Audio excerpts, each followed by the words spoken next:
The path of practice is the path of crossing the stream. Crossing the stream, entering the stream, crossing the stream to Nibbana.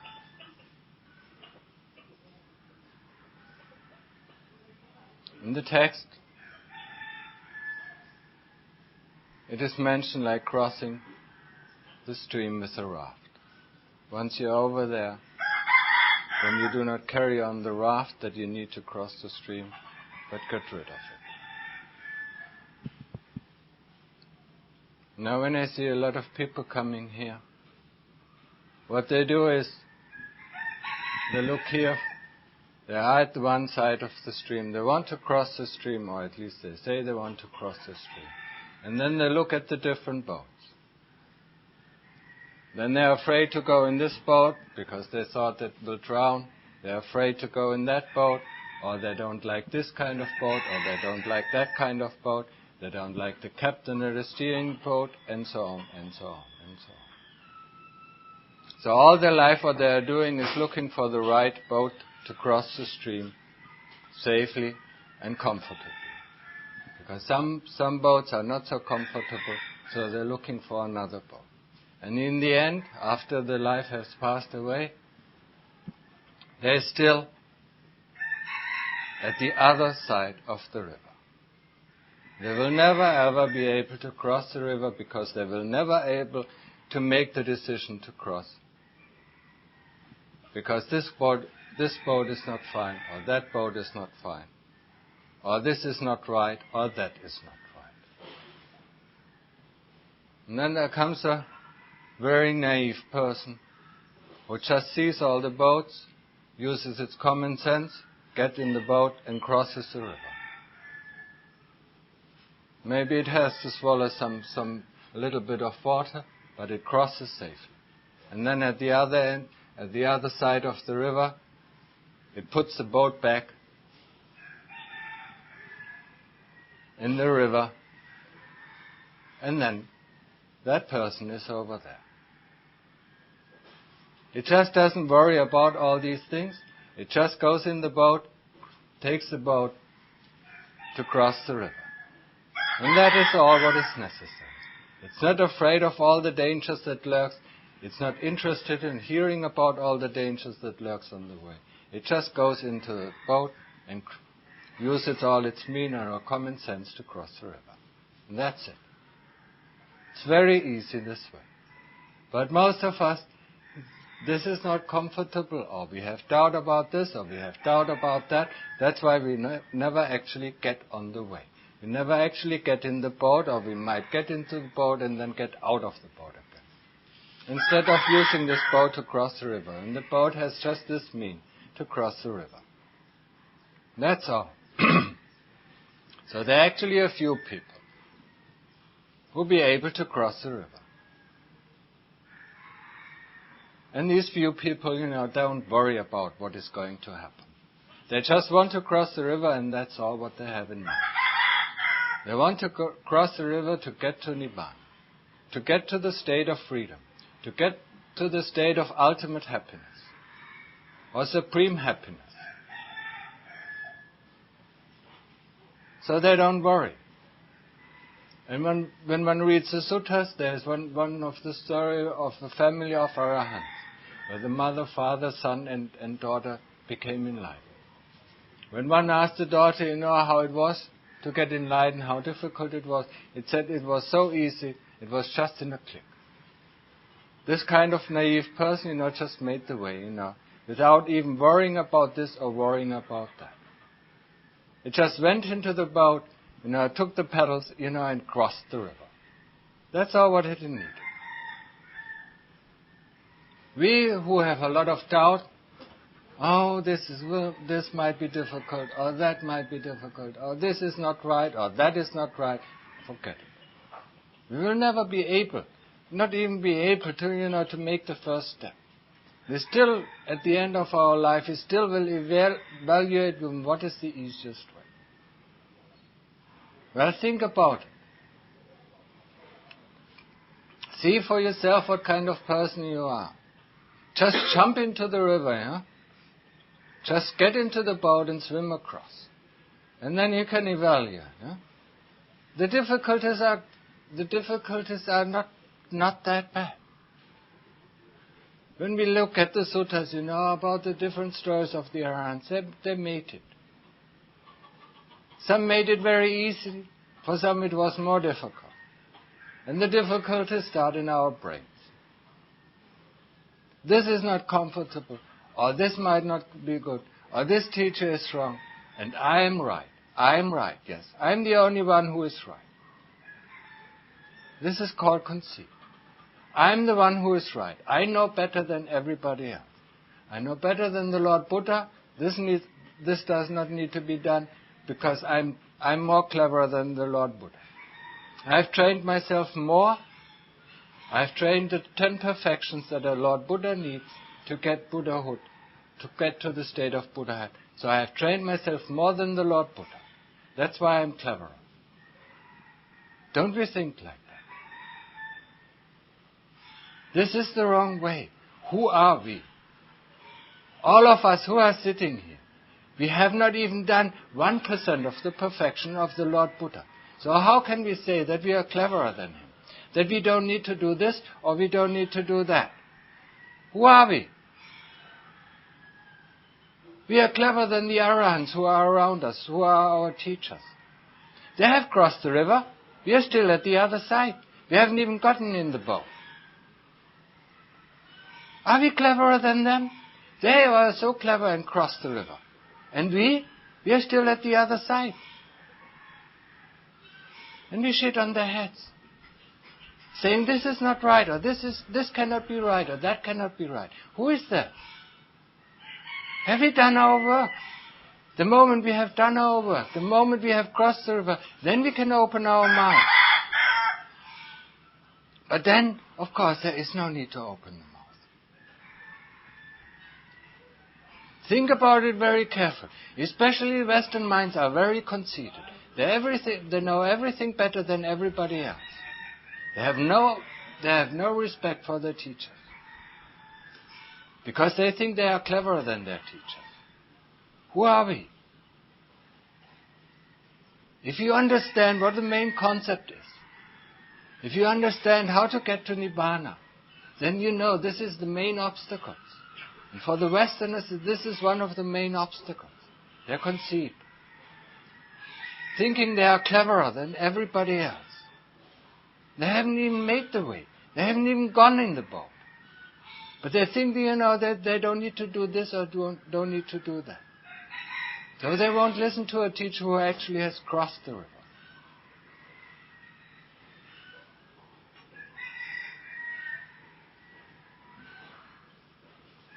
If a person has the trust and the faith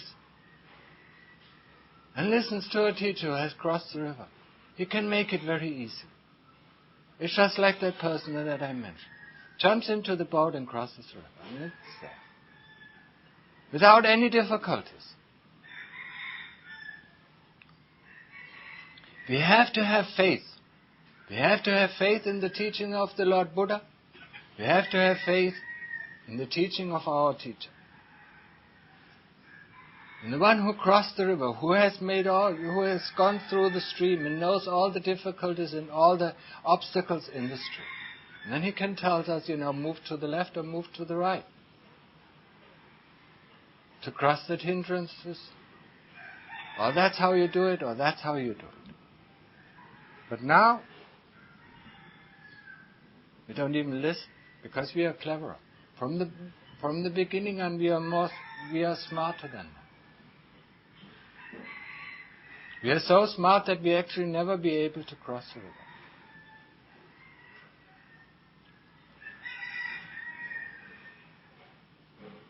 Let this be a lesson. This is the main problem that Westerners have. Thais do not have it. Not in this respect. Because their culture, their main culture, is still the culture of respect. Respect and reverence for a teacher. Be it a worldly teacher or be it a spiritual teacher. Be it the sasana, that means the religion, the Buddhist religion. They still have it ingrained in their hearts. And that's why it's easier for them to follow a teacher.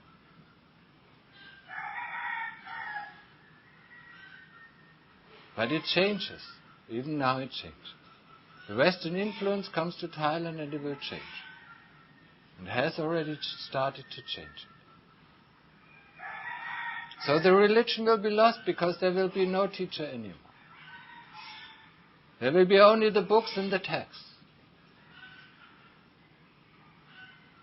And who are the few, who can follow the books and texts, to get to the other road, to the other side of the river?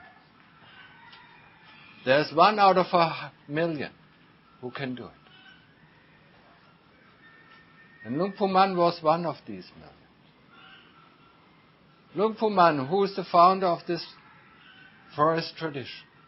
Luang Pu Man and Luang Pu Sao.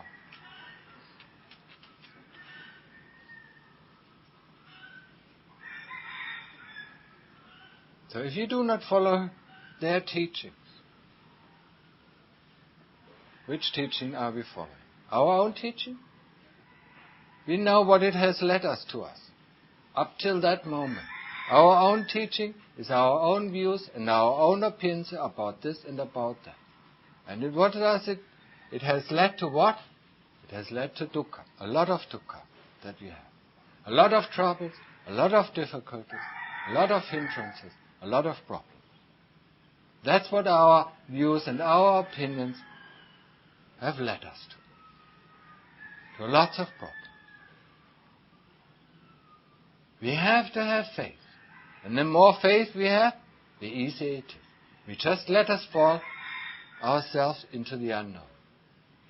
We just trust that a person knows.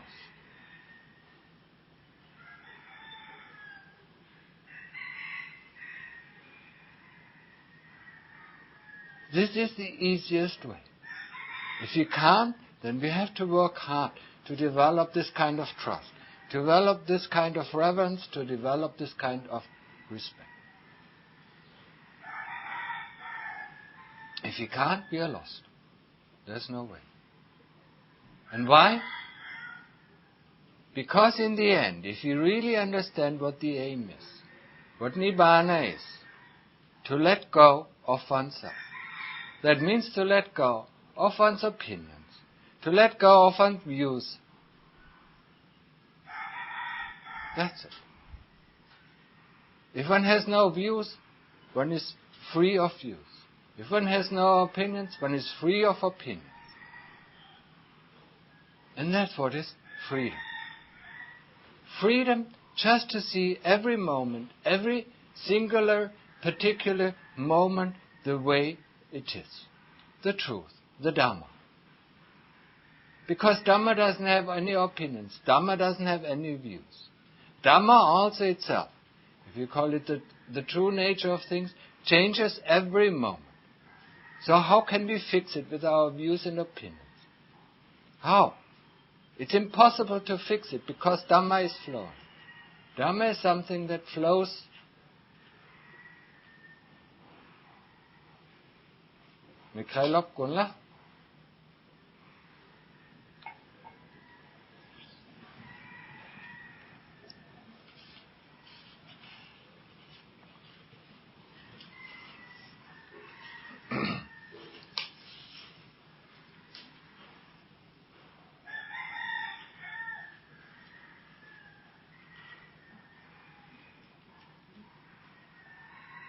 So I really want you to understand this very clearly.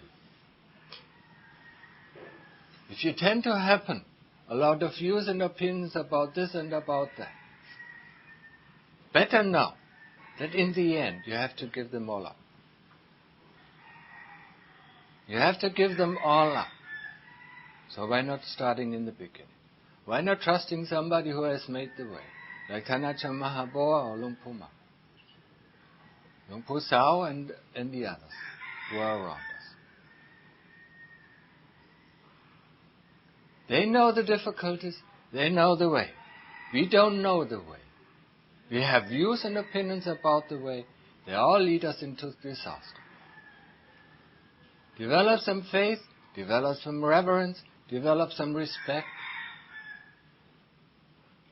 Because the Dhamma, if you want to see the Dhamma, that means you have to be present every moment. This is where the Dhamma is. It's only in the present. It's not in the past and it's not in the future. It's not in our thoughts. It's not in our feelings. It's just there is. And if you want to understand it, we just have to look at it. And if you want to describe it, there's no way how to describe it. Dhamma is just Dhamma. It's the true nature of things.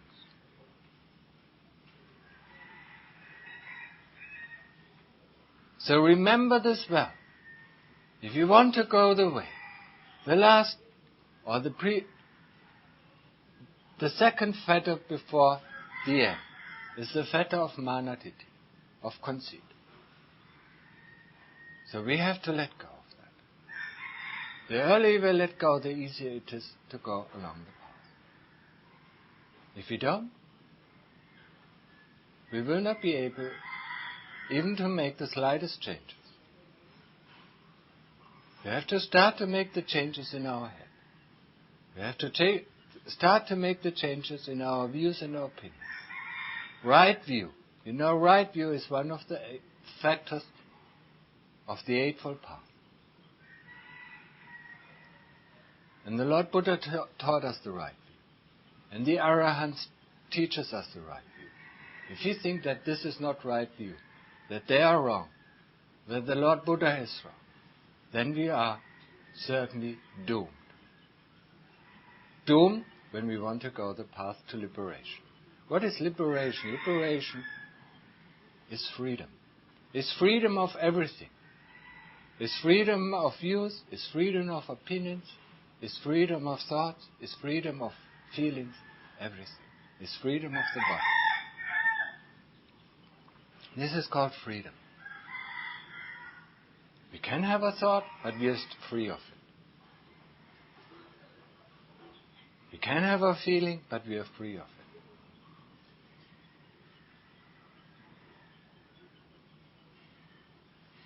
To get there, we have to take out all the luggage, all the stones that weigh us down.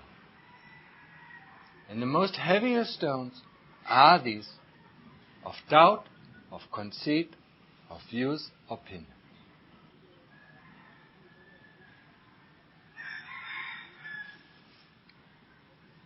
So if you think you found the right teacher, well, trust him.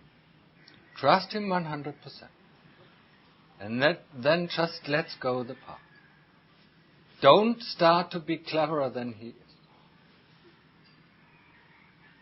Don't start to be smarter than he is. Because this is the end of our progress. The moment we get smarter, the moment we get clever, this is the end of our progress. What normally happens, if that teacher, if you are a good student, and if that teacher has not actually reached to the level of arahantship, but we follow this teacher and follow up to his own level, wherever that is, then we will never be cleverer than our teacher, because we have so much respect for him and we have so much gratitude for him that he actually took us to this kind of level. And then we will look for the next teacher who can just lead us to the next level. So conceit is never a part of the practice. Cleverness is never a part of the practice.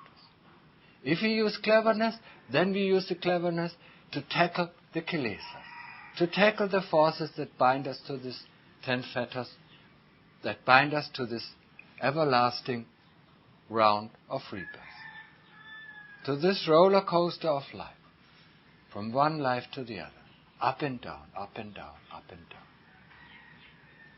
If you really want to clever, then be clever against the kilesas. Be clever against the tyrant who keeps you under the sway.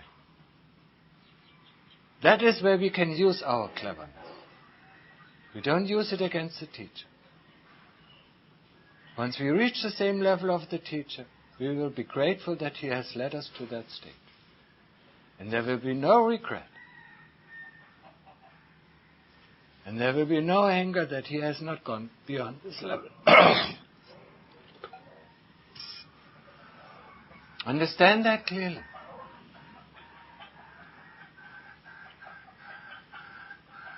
So we can follow somebody, a teacher, even if you don't know if he has reached arahantship. Maybe he has reached only Sotapanna or Sakadagami or Anagami. But until we are not at that level, we still can learn from him. Understand that? We still can learn from him. We can learn how he got there, because we are actually not there yet. So he can show us the way. The Lord Buddha taught us this. The Sotapanna can solve the problems of the worldlings who have not entered the stream. The Sakadagami can solve the problems of the Sotapanna who has not got to the level of a Sakadagami. An Anagami can solve the problems of a Sakadagami who has not gone to the stage of Anagami yet. An Arahant can solve the problems of an Anagami who has not come to the stage of Arahantship.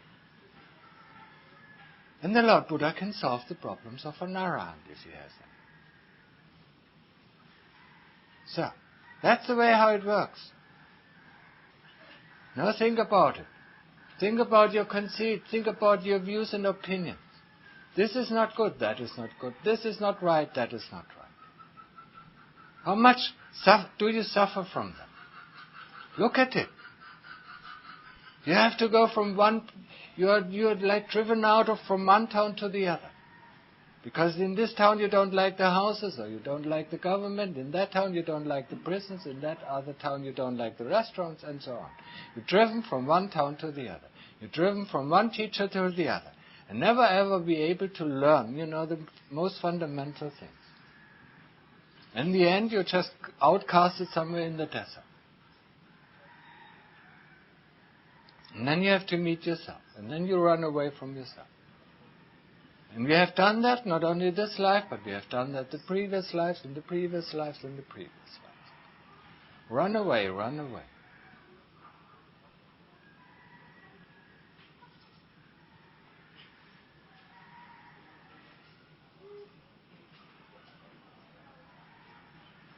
So when people from the West come here, monks, when they're either lay followers or monks, that's where they're stuck. That's where they fall back. The moment they get clever.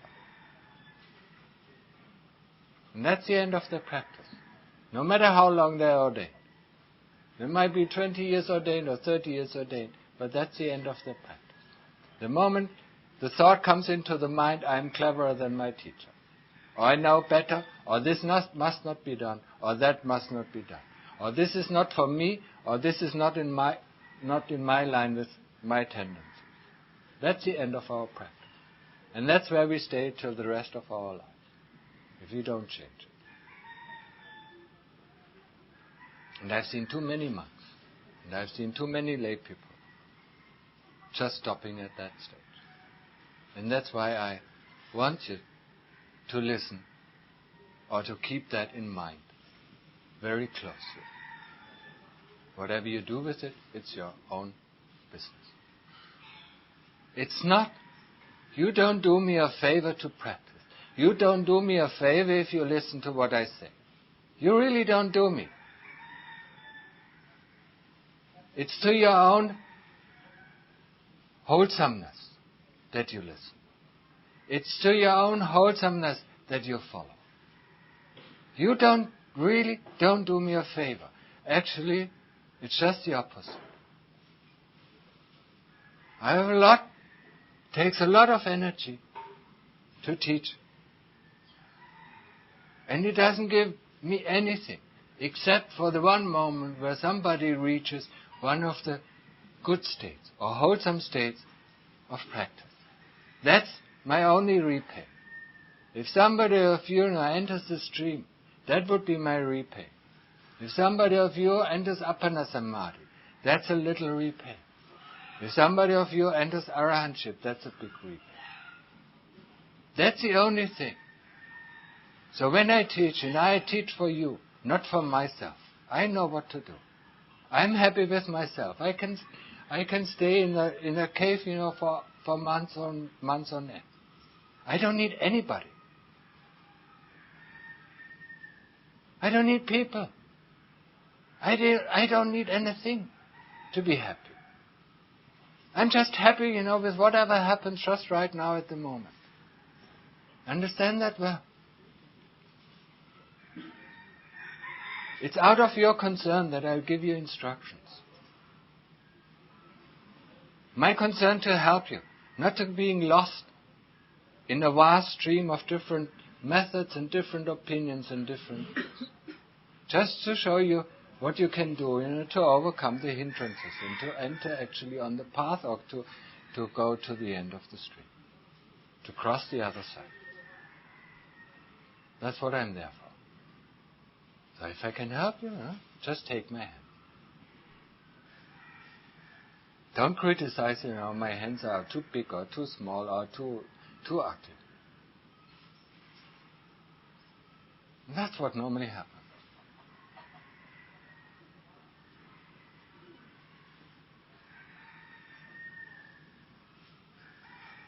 So when we go the way, when we go the fourth noble truth, the path of Sila, Samadhi and Panya. Sila is a must. That means the 5 moral precepts. We keep them. Once we are here in the monastery, we keep them anyway. Otherwise we have to go. Samadhi, this is something we have to train. We have to train the mind to be able to concentrate. Concentrate on one object, not on many different objects. Just one object. And get to mind to calm. Just get beyond the state of thoughts. What is? It's a completely new experience, when you go to beyond the states of thought. And only things happen. When there are no worries, no problems, no hindrance, no fear, nothing like that. Where there is just experience of all the phenomena that exist in this universe. And then we go deeper until all these phenomena cease to exist. We go into the state of Appana Samadhi, where the body disappears from our awareness. And then after that, where the whole universe disappears from our sense of awareness. And when we actually reach the true nature of our citta. That's the knowingness of the citta. The nibbana of the little man, as Tanacha Maha puts it. Or preview of nibbana. If you're not sure where we want to go, at least let's go there. Let's get a sneak preview of it. Doesn't cost a lot. When you come out, everything is the same. Don't worry. Everything is the same. It's just like you fall asleep. When you wake up, all the problems and all the things are still around you. Wherever you left them, that's where they are. So when you come out of the Appana Samadhi, when you left your problems over there, then when you come out, the problems are still there. Your worries are still there. Your families and friends and all of these things are still there. So it's just taking a little nap. That's all what it is. But this little nap shows us something. Shows us that there is something that is beyond our imagination. That's why Tanacha Mahaprabhu also calls it a wonder. It's so wondrous. It's beyond our imagination. It shows us that this exists. This really exists. That there is something that we cannot just find in this world. In this world of the senses. In this world of views, opinions and thoughts. In this world of feelings, of memories, of body. We cannot find it. We can only find it when we center our mind into one pointedness. And that is Appana Samadhi. 1 point, not 2 points. We have to merge these 2 points. So the breath that we observe until we get there is still the breath, and the one who knows about the breath is still the one who knows about the breath. But when we merge these twos, when the breath disappears and we retract to just what that knows, then this will be one-pointedness. And in one-pointedness, as you can imagine, there is no duality. Because there is no other point. One point is one point. Everything is whole. Everything is unique.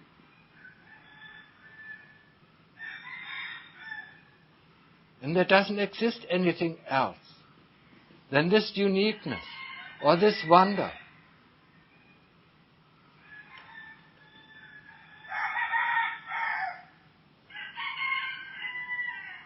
So this is samadhi. Wisdom is investigating of what is self.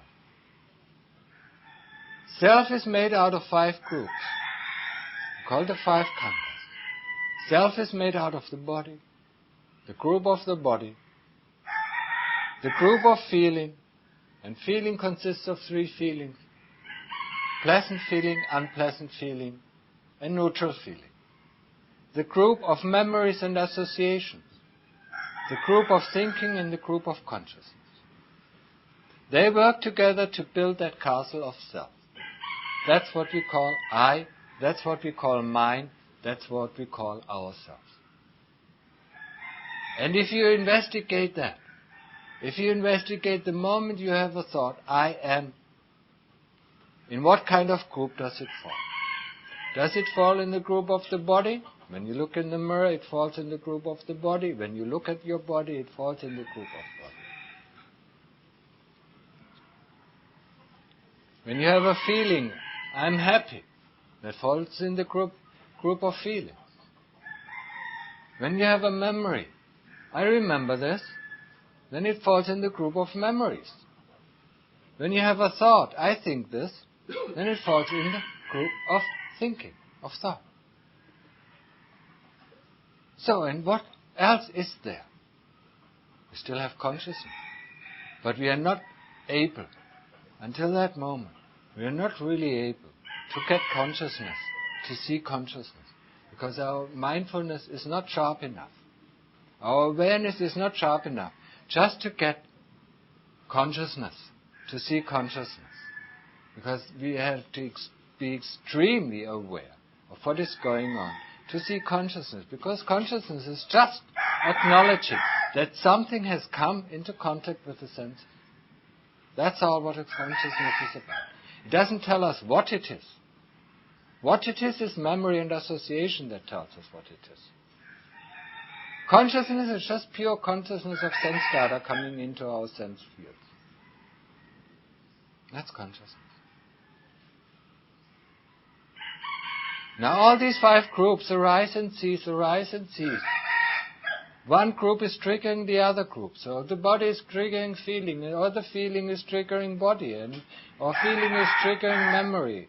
And then memory arises and ceases. And memory, the moment it ceases, it triggers thought. And thought triggers feeling. And within no time, we have a really solid emotion. In no time, we feel hate, or we feel anger, or we feel greed, or we feel this, or we feel that. We don't understand that moment because it comes so fast we think it is just an object of its own. It isn't. It is made up of these 5 khandhas. It is made up of these 5 groups, and this is something we really have to understand. In order to understand, of course, we have to have mindfulness. We have to have awareness to see the things working together. To see one thing triggering the other. And to stop in the process before it explodes. Any kind of emotion is a build-up. It's like you are in the top of the mountains in the snow, and you let a little stone run down the hill. What do you have in the end? Within no time, you have an avalanche that destroys the whole city or destroys yourself. And that's what it's called emotion. It's built up. It's running down very fast, and while it's running down, it takes up snow. We all know that. And then we make somebody else responsible for this emotion. We tell that person because we just happen to cross that person that he put all the anger in us. That's how we normally deal with it. We find a scapegoat. We find somebody who is guilty for it, for our own doing. We find somebody who is guilty for our own doing, because we don't see it. We have not enough awareness to see it. It's so fast. You just need to meet a person. You just look at it, and within half a minute, you have a very strong emotion. Be it an emotion of love, or being an emotion of hate, or being an emotion of greed, or whatever. Or loathsomeness, or things like that. You just happen to walk along a path and see a dead animal torn apart by others. And immediately we get this feeling of loathsomeness or disgust coming up. How does it happen? Well, look for yourself. Look, Be aware of every moment. Be aware of every mind moment. And then you will see it how it comes up. And then you can stop it any time you want to. Okay, that's enough. Let's switch over to something more pleasant.